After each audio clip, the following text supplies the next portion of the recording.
നമസ്കാരം, news prime മലയാളത്തിലേക്ക് സ്വാഗതം. ബീഹാറിൽ സാമ്രാട്ട് ചൗധരി മുഖ്യമന്ത്രി സ്ഥാനത്തേക്ക് എത്തുകയാണ്.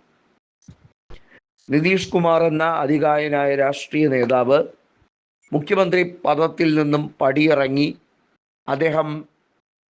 അദ്ദേഹത്തിൻ്റെ വിശ്രമ ജീവിതത്തിലേക്ക് പോവുകയാണ്. രാജ്യസഭയിൽ അംഗത്വം എടുക്കുമ്പോഴും മോദിയുടെ ക്യാബിനറ്റിൽ മന്ത്രിയാകുമോ, കേന്ദ്രമന്ത്രിയാകുമോ ഇല്ലയോ എന്നുള്ളതൊക്കെ വലിയ ചർച്ചയാവുകയാണ്. പക്ഷെ ഒരു കാര്യമുണ്ട്, JDU-വിനെ പിളർത്താനുള്ള നീക്കമാണ്. JDU-യിലെ പകുതിയിലധികം MLA-മാരും വളരെ വൈകാതെ BJP-യിൽ ചേരും. ഇത് നോക്കിക്കൊണ്ട് നിൽക്കാൻ മാത്രമേ നിതീഷ് കുമാറിന് കഴിയുകയുള്ളൂ. കാരണം ബീഹാറിൽ മൊത്തത്തിൽ കള്ളക്കളി മുഴുവൻ കളിക്കാൻ മുൻകൈയെടുത്തത് BJP-യാണ്. ഇലക്ഷൻ കമ്മീഷനെ വരച്ച വരയിൽ നിർത്തിക്കൊണ്ട്, ഇലക്ഷൻ കമ്മീഷനെ ഒരു കളിപ്പാവയായി ദുരുപയോഗിച്ചുകൊണ്ട് BJP നടത്തിയ ഒരു കൊയ്ത്തായിരുന്നു കഴിഞ്ഞ നിയമസഭാ തെരഞ്ഞെടുപ്പിൽ നമ്മൾ കണ്ടത്. RJD അവരുടെ ടേൺ കിട്ടുന്ന സാഹചര്യത്തിലേക്ക് കാര്യങ്ങൾ വരും എന്ന് മനസ്സിലാക്കുമ്പോൾ അവിടെ BJP നടത്തിയ കാട്ടുകൊള്ളയാണ് അവിടെ ഉണ്ടായ വലിയ രീതിയിലുള്ള മുന്നേറ്റം. പക്ഷേ JDU-വിന് കഴിഞ്ഞ തവണത്തെ പോലെയല്ല, ഇത്തവണ 80-ൽ കൂടുതൽ സീറ്റ് കിട്ടി.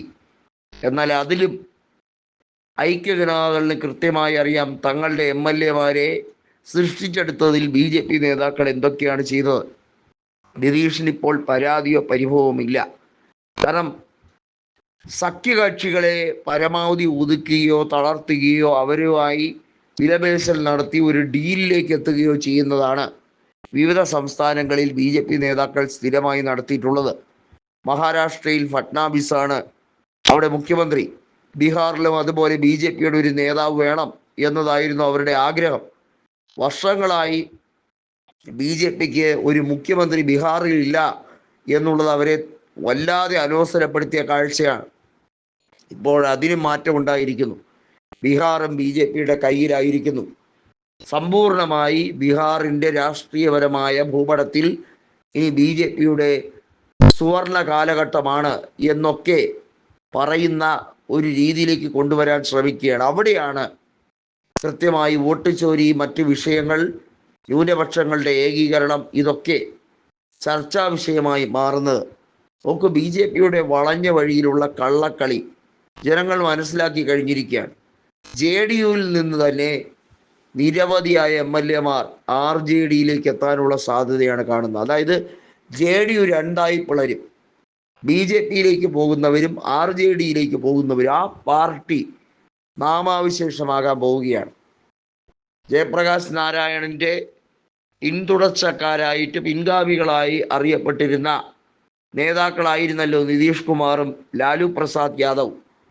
ഇതിൽ നിതീഷ് കുമാർ BJP-ക്ക് സാഷ്ടാംഗം കീഴടങ്ങിക്കൊണ്ട്, സ്വന്തം വ്യക്തിത്വം പണയം വെച്ചുകൊണ്ട് ഇനി എന്തൊക്കെ വരും എന്നുള്ളത്, വരും വരായികളെക്കുറിച്ച് കാര്യമായി ചിന്തിക്കാതെ, വാർദ്ധക്യം വന്നു, ഇനി പിടിച്ചു നിൽക്കാൻ കഴിയില്ല എന്ന് മനസ്സിലാക്കി സാഷ്ടാംഗം മോദിയുടെ മുമ്പിൽ കീഴടങ്ങുന്ന ഒരു അവസ്ഥ.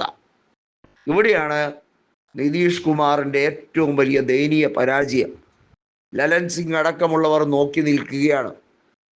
വളരെ വൈകാതെ ഇതേ കളി മറ്റ് പലയിടങ്ങളിലും കൃത്യമായി നടപ്പിലാക്കാനാണ് BJP-യുടെ ശ്രമം.